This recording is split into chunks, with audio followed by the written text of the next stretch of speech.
And all right, hello, welcome to the Modern Thought Room. My name is Jethro, and this episode is going to be about how when teams and organizations undermine or undervalue talent development and or personal or professional development, that can lead to selfishness, disengagement, and ultimately impact productivity, efficiency, and outcomes. So if you're somebody and you're part of a team, part of an organization where you don't have the talent development there, so that's the bigger picture, broad, systematic way that people grow in a given team or organization, right? If that's not in place, beginning with your own personal development, which in a professional context is essentially the same thing as professional development, and take that as a way to kind of move that forward. Now, if you are a leader, manager, someone that is in charge of a team that's responsible for that guidance of the team, make sure that you start also thinking about the how you're going to develop everyone and how you're going to build a culture for your talent development and also professional development. So those are things that if you're on either side, it's something that you can immediately start working towards. Now, the big caution, right, and where it kind of like is a bit circular is when you don't, for those that are kind of in leadership, when you don't set out this landscape for how talent development will be done, what happens is folks have to take their development, their professional development into their own hands. Now, this is sort of like a catch 22 type of thing because technically we all, as working professionals, need to be taking our own development very seriously, right? But when all of that is our responsibility, what happens is then our direction shifts from that goal that the organization, team, group has and starts kind of veering a little bit more into our own personal growth and development, which, you know, is not necessarily right or wrong, but it's not ideal. And when it's not ideal, what the heck does that mean? That just means it takes away from the growth that the overall organization could benefit from and even can impact your own pockets if the organization isn't growing, right? So again, talent development is that systematic, cultural kind of approach and system for how people will grow, and the personal professional development is a bit more individual, but both kind of work in tandem. And it's very important for leaders to understand what is our culture for development and what does that look like as a group and what does that look like individually for folks, right? So to make sure that we're not just building people as individuals, but we're building folks that are core contributors to the team. Why? So that we all could win. We all could win together. When the organization, the team group wins together, people ideally should all benefit. If you're in a bad scenario where only a select few people are benefiting, that is tough. But there's a lot of businesses where people are genuinely, almost ate that word, genuinely trying to do their best to make sure that they're putting money in people's pockets, especially when they realize, yeah, this job, work, business, enterprise cannot function or be profitable without the contribution of very talented individuals, right? Now, one of the things with personal and professional development is that you can sort of start going on your own lane. And we kind of like mentioned that, right? Now, part of why that's an issue and sort of a bit like tied to it being a sort of it could create circular discussions in that you need other people to grow. You can do a lot of independent study, training, development, right? But a lot of our growth happens when we are in friction with other folks, right? And that's a big part of development is working with other people, going through the ups and downs, navigating the situations, negotiating moments, right? And that produces a type of development that is unique to working with other people, right?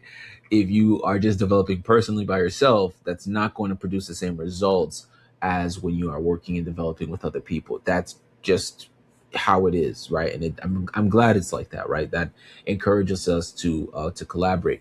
But if again you're in a place you're working where you're working right now where there isn't a culture for development, you have to start somewhere, and starting somewhere is with your personal and professional development. Now, I say personal backslash um, professional development because again, if you're in a professional working context, um, per, for real, majority of the personal development you will do will still have an impact on your um, sort of professional, how you show up professionally, right? Now, there are other things that you can be doing for your personal development that quote unquote may not show one to one conversion into how that impacts you at work. But loosely speaking, most working professionals, when they start investing in themselves, it does show up in the work that they do. All right. Now, professional development is personal development that is specifically geared towards things related to how you want to move forward in your career and how you want to show up for whatever role you are in or roles you want to be in. And I just like spell these things out because they're things that can easily be overlooked, right? They can easily be overlooked. Say you're part of a small organization or team, things are happening really quickly, stuff is very busy, everybody's wearing multiple hats. You don't have a learning and development team or wing, and so that part of it is kind of left to be nurtured haphazardly, right? Somebody's doing this training here, somebody's doing that training there. It seems like a waste of money to do something collective, right? That is a first. That is a like if you're at a place right there, I would say intentional training, like if it's purposeful and you have outlined why you guys are doing some of that training, it's always beneficial. Always, always, always, always, always beneficial. Right. Now, when stuff again is a bit scattergun and there's no vision or purpose, yes, there's going to be a lot of training and things like that that are unproductive in the sense of how do they move us forward, right? So if you're in a part of a smaller team, organization, a group, and there isn't one person that has at least started the conversation about how are we planning to grow the talent and nurture the talent that we already have, how are we going to approach that systematically, right? How do we want to build that culture so that folks that step in at any role or level can know, all right, these are the things that I can look forward to that will help bring me and move me forward along the line. And then also in terms of on a personal level, right?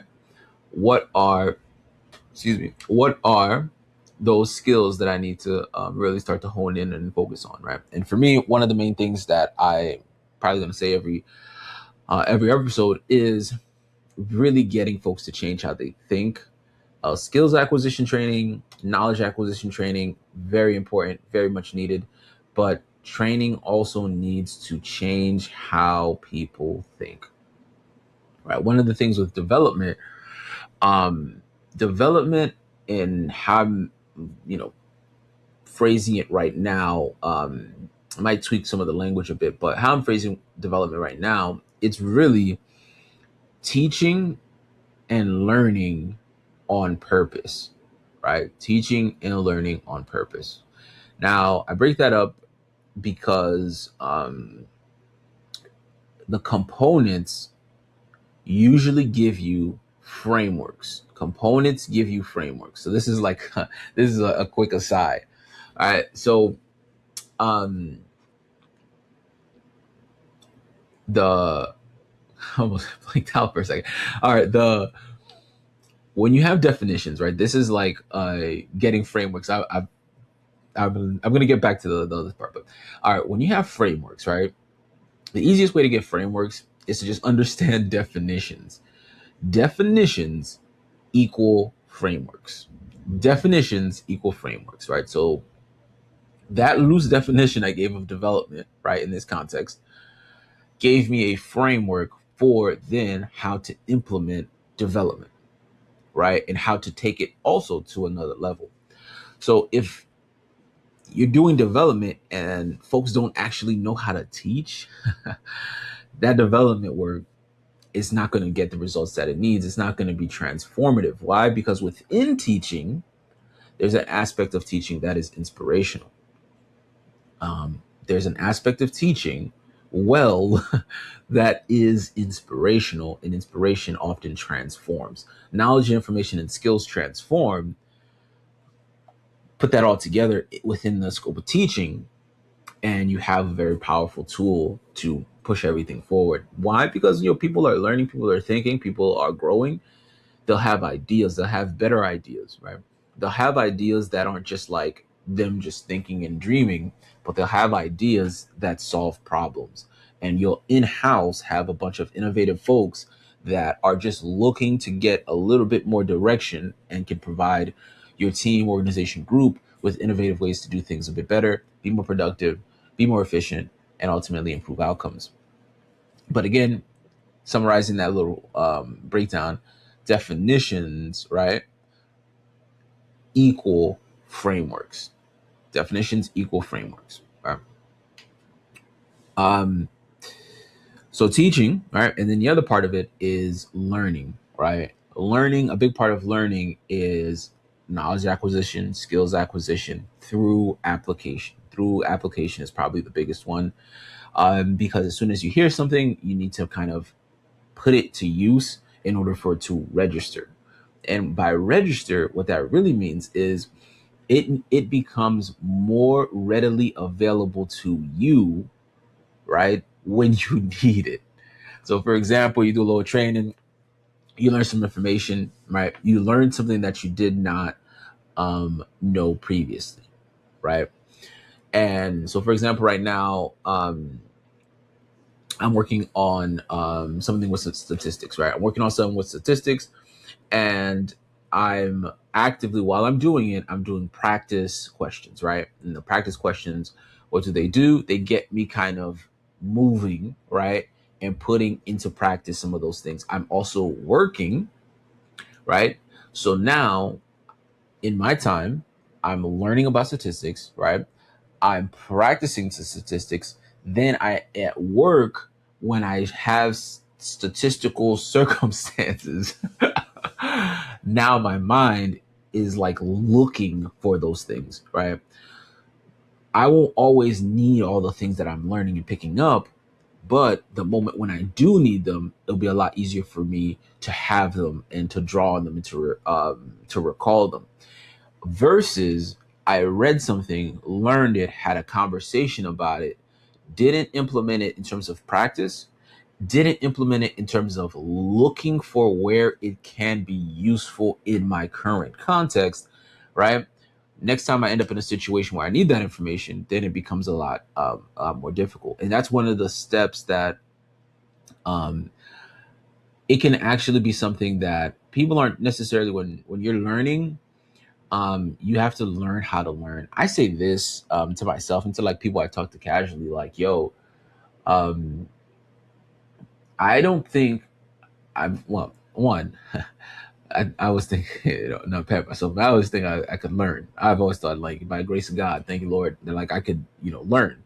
But um, I really say that I actually learned how to learn in grad school, right? I didn't actually learn how to learn in undergrad, partly because I wasn't the best student that I could have been, distractions, blah, blah, blah, blah.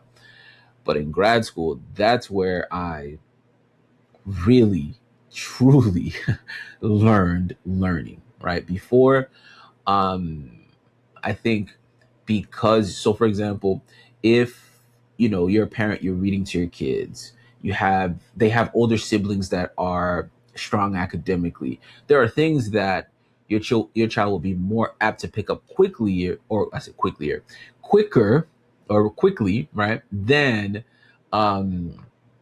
a kid that doesn't necessarily have that type of support.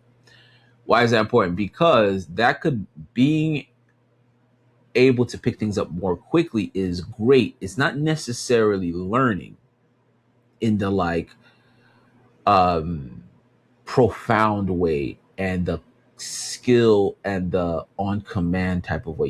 It is still the type of learning, yes, but it's a bit different when you realize, all right, this is how I learn, right? When you make whoever you are, whenever you make that realization of, oh snap, this is how I learn, then you'll realize how much other stuff you didn't actually really quote unquote learn. All right. So the learning part, learning on purpose, that is very powerful because now you feel emboldened and encouraged and empowered to really do anything. Right? And if you have people on your team that believe they can do anything, they'll find solutions, they'll solve problems, they'll get you the results that you need. Now, if you got folks on your team that are struggling to feel that empowered belief in themselves that they can learn anything, they can get the thing prepared, they can be equipped, um, then results will stutter and there will be a lot of questions and a lot of things going unsolved. Right? That doesn't mean business will collapse. That doesn't mean the team, if it's sports team, that doesn't mean you guys will lose every game. Doesn't necessarily mean that, but growth and plateauing are two different things, right? Growth and plateauing are two different things, right? So talent development is, again, focusing on the group, the team. There are a lot of things that can make it difficult to really prioritize that, right? So if you're in a smaller business, and you don't have the budget, right, to build a whole talent development team, a learning development arm, it may feel like that's not something that you need to be thinking about, right? You might just say, oh yeah, we'll let the people that are the brightest kind of like bubble up to the top, let the cream rise to the top. I personally don't endorse that. I think that is just the way things are. It's part of capitalism, but I think in that, we lose a lot of opportunity to get the best out of folks and to get more out of folks, right? Again, linking it back to sports, um, the best coaches and leaders, they might not always know the most tactical things. They might not know Pep Guardiola is an exception, probably, tactically speaking, but often a lot of coaches aren't always the best coaches aren't always the most tactically well versed, right? Why? Because there's a people management aspect of it that they get and that they're able to then get that extra performance. So we've seen this countless of times, a player under one system, right, one talent development system, is excelling, performing, doing really well, performing above what analysts would say they're actually capable of doing, right? Then they move to another team organization that has a completely different system for how they do things and also how they nurture talent. And what happens, you see they fall off. If in the soccer, like their value drops, and now it's like, okay, they're having conversations of, man, do I need to move to a different league, move to do I have to accept lower compensation? And now their career kind of peters out. But again, right, that's again a big part of why a culture around development is really important for any team of any size, right? And having those conversations. So say it's 10 of you guys, right? It's 10 of you guys that are working together on something. You guys got a project, you guys got a little enterprise, and um, you notice that there are a couple people that they're always coming up with things, their ideas, they are doing their own research, but you don't necessarily realize that from everyone else. But everyone else still shows up, they're still motivated to do the work, they still clock in, they'll still put in the extra hours. If you have if you have people on your team, right, that are willing to put in extra hours but the results necessarily aren't quite showing yet, probably need to kind of sit down, have a conversation about, okay, what do we need to do to turn this effort into production, right? Into impact. And a lot of times, again, that will be clear. That will be made clear through some conversations. And with training, the thing about development, which I think is a travesty, again, being why I'm saying, at the beginning of the video, it's something I think that's undervalued or undermined often is not, you don't need $100 million to, really, um, to really actually produce growth in individuals and a team, right? Because a good amount of it just starts with just changing how folks think. You may have trainings and teachings and things like that that you are implementing for people to build their knowledge base and their skill based, right? But with that, you also then need to reevaluate, all right, how am I developing their thought life? How am I developing how they think? How am I developing the way they approach, right? And mastery is when you get to that place where you can manipulate things. There's a lot of other ways people define mastery. For me, I define mastery as the ability to manipulate a thing. And I don't mean manipulate in a negative way. I just mean manipulate as in able to handle, right? Um, when you really understand mathematics, when you really understand psychology, when you really understand organizational structure, when you really understand communication, you're able to adapt in a way where you don't feel like you're always losing or taking a step back. If adapting to you often looks like, man, I'm gonna have to take a loss or take a L on this or da da da da. Um, okay, but I would challenge you to also think about adapting as preparing for the next thing already, shifting, right? So instead of taking a L or taking a loss or regressing, I'm shifting, right? And that's what's happening. It's a shift. And how do we shift quickly, right? So we can take advantage of what we are now in position to take advantage of because of what we're experiencing. Right? So talent development, personal development, professional development, right? These are things that I think by and large can easily be undermined or underdeveloped because folks are busy, right? Because folks are busy.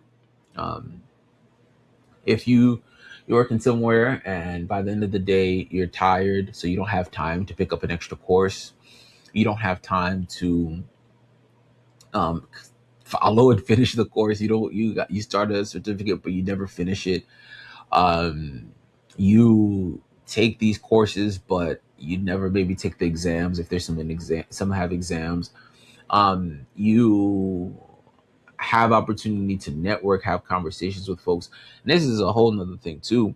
Some people don't even have the bandwidth for an hour-long conversation with somebody one-on-one that will even give them a lot of perspective.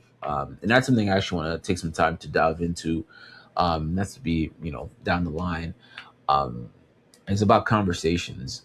Conversations, being a conversationalist, um, like if you build that muscle to be able to talk to folks, you'll learn a lot, and in many ways that can help you with your development.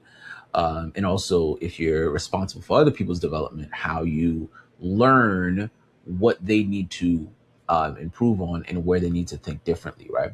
um, if you're not having conversations with folks that are in depth once in a while, and you're a leader, you're definitely missing and overlooking ways that those individuals need adjustments so that they can